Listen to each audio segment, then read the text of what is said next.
Dear former admissions officer, surprise, it's me again. Dear FAO, I'm a junior in high school starting to work on my Common App. I do a lot of extracurriculars, but I don't know how to write about them in the Common App activities list.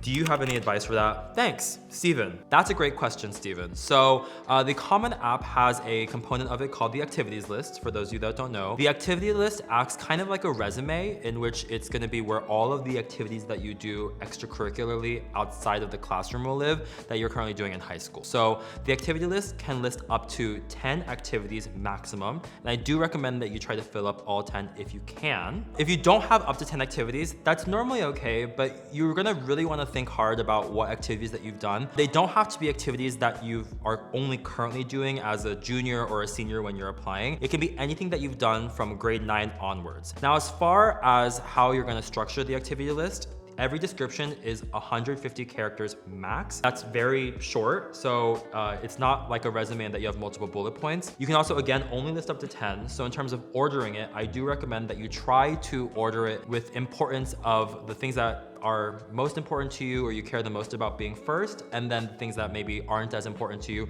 or that you don't spend as much time on coming later in the list. A good activity list should showcase what your academic and overall major interests are. It should align with that, but it also should show some of your personality as well. So if you're worried about your activity list not being 10 computer science activities, for example, if you're applying as a comp sci major, that's totally okay. Some activities that showcase what you do outside of the classroom are great. You'll see on the Common App activity list that they organize it by what type of activity that you can include. The most common kind that you'll see will be your clubs at your school, sports and things like that. But you can also include any kind of family commitments if you take care of someone or if you're a caretaker in your family. You can include activities that you truly just do for fun. These are all things that, again, help us as admissions officers better understand who you are more holistically as a person, aside from what you do in the classroom. And my final piece of advice would be, I do recommend that you try to get someone to review it, like a Crimson expert like myself, but just someone to look over it, because again, it's really hard to fit everything that you've done in a club into the 150 characters while making sure that you're indicating any kind of quantifiable metric of impact that you've done